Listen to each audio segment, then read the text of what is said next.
Hi, my name is Dr. Laura Chamberlain, and I'm with Frack Free Illinois.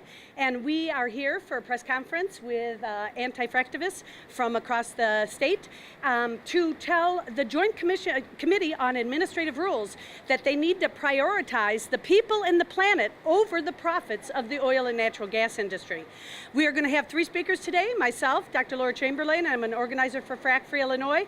Dan Monholland, who is with Rising Tide, Chicago, and Jessica Fujian from Food and Water Watch. And today I want to let everybody know that the Joint Committee on Administrative Rules is opening up the rules for fracking again because the oil and natural gas industry wants to cheapen their extraction industry here in Illinois.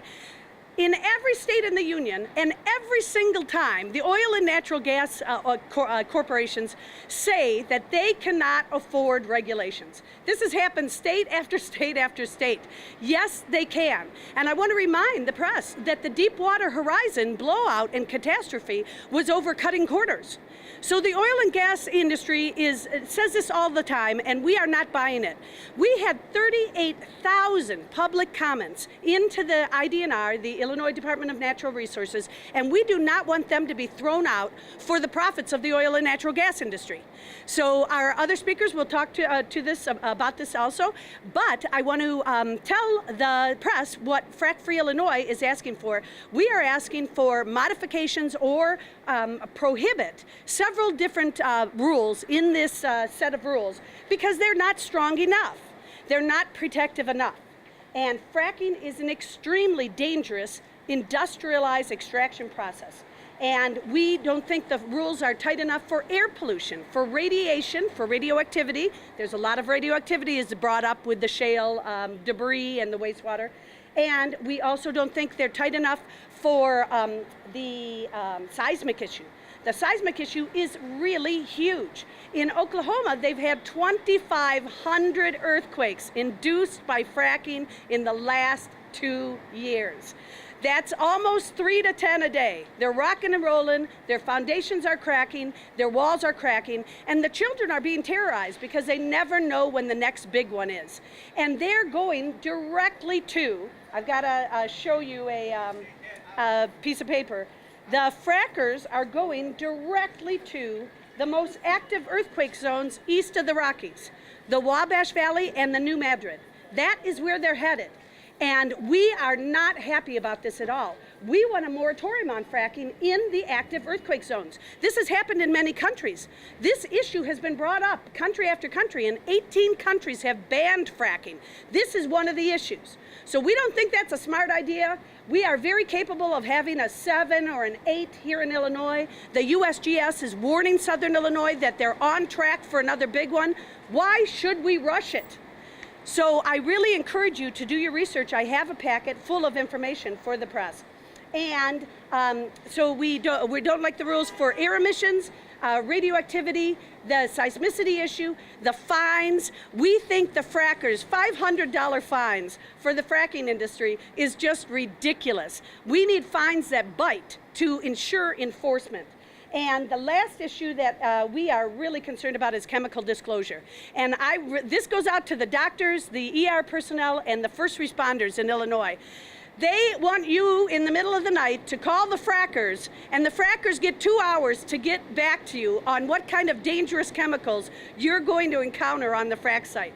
If there is a blowout or a fire, the first responders need to know before they go to the frack site what they're going to encounter. This is absolutely unacceptable.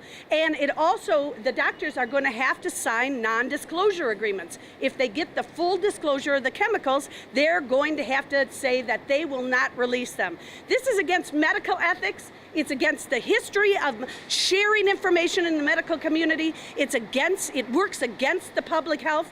We are absolutely opposed to this. So I'm Dr. Laura Chamberlain. Thank you for coming. Hi, my name is Jessica Fujian. I'm a Midwest organizer with Food and Water Watch. Today is an important day because it marks the first day in potential hearings in JCAR, or the Joint Committee on Administrative Rules. But it also marks the date at which Food and Water Watch is releasing a new report, an updated account of why we urgently need a ban on fracking. And a lot of what is contained in the report is information that should be heeded by the legislature in the state of Illinois, as well as the public in Illinois. So today we released this new report outlining why fracking means more dangerous global warming, along with air pollution, water pollution, and other serious threats to the state of Illinois and the entire world. The urgent case for a ban on fracking provides a comprehensive review of the science behind the fracking's impacts and finds that the only path to sustainable energy in the future is to ban fracking. Since Food and Water Watch called for a ban on fracking nationally in 2011, more than 150 scientific studies have been conducted and clarify what is known and what remains to be known about the risks of and the harms that fracking brings to our communities. Currently, the rules intended in the state of Illinois to protect our underground sources of drinking water from oil and gas industry pollutants are completely divorced from modern computational science. Worse, these inadequate protections are only in place insofar as the IDNR, or the Illinois Department of Natural Resources, has the capacity to reinforce them. And where they may have this capacity, they have shown that they lack the will to do so. Despite this wealth of scientific information and the concerns raised by more than 30,000 Illinois, our legislator has chosen to ignore the people of Southern Illinois and the serious risks inherent in the fracking industry, a practice that we are going to pursue in the state of Illinois. Here in Illinois, the fracking industry and their sympathizers in the legislature prefer to discuss fracking in terms of job creation and wealth that fracking is purported to generate. But job projections touted by the industry are misleading and come from economic forecasting models and not actual employment data. These projections also fail to account for the jobs destroyed in other parts of the economy in the aftermath of drilling. In one case reviewed by Food and Water Watch, the number of jobs that New Yorkers could expect from shale gas development were exaggerated by over 900%. Our own projections at Food and Water Watch place about 2 new workers at each well, leaving better paying jobs to transient out-of-state workers who have industry experience. As one social services director in North Dakota explained, about 10% of people are making profit from oil in their wells, while the other 90% put up with the problems that they generate. Beyond the chemical pollutants brought to the surface, there are many other public health and socioeconomic stressors that stem from the widespread drilling and fracking infrastructure, including a strain on social services and healthcare systems, damage to public infrastructure, sharp declines in property values, increased crime and sexually transmitted disease, losses felt in established sectors of the economy, such as agriculture and tourism, which are so important to communities of Southern Illinois where fracking is slated to begin. Plans to export natural gas internationally amount to 60% of U.S. natural gas in 2013.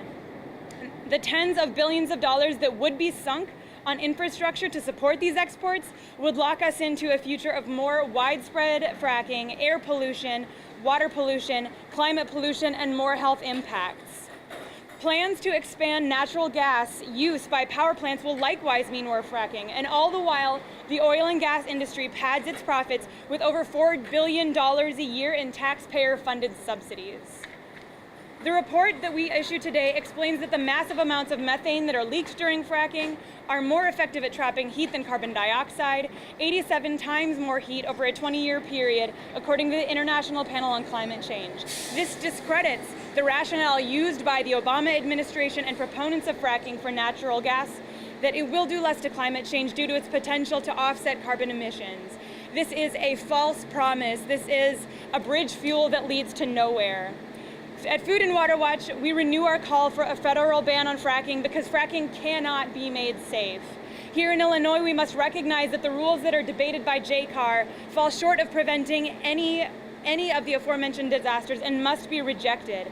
Rather than doubling down on fracking for oil and gas, Food and Water Watch calls for an energy policy focused on reorienting energy systems and local economies around needing less energy and meeting energy needs with renewable resources. Thank you very much.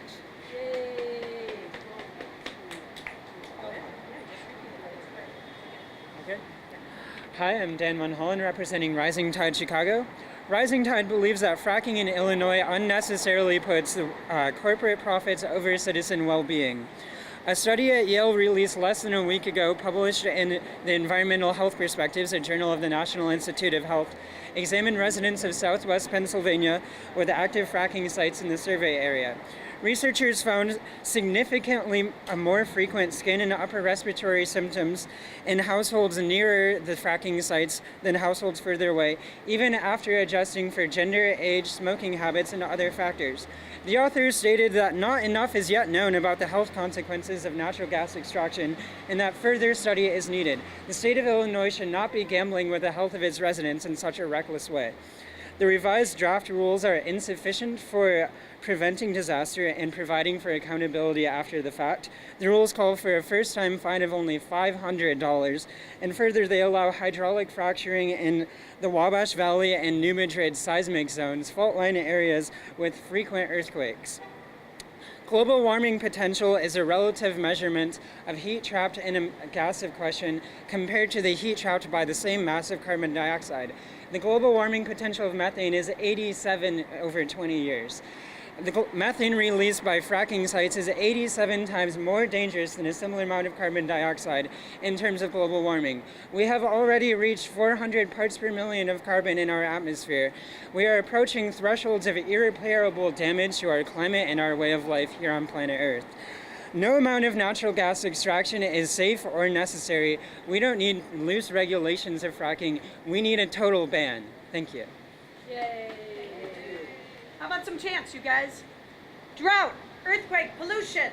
Fracking is a, drought, pollution, earthquake. Fracking is a big mistake. Drought, pollution, earthquake. Fracking is a big mistake. Drought, pollution, earthquake. Fracking is a big mistake. Drought, pollution, earthquake. Fracking is a big mistake. Drought, pollution, earthquake. Fracking is a big mistake.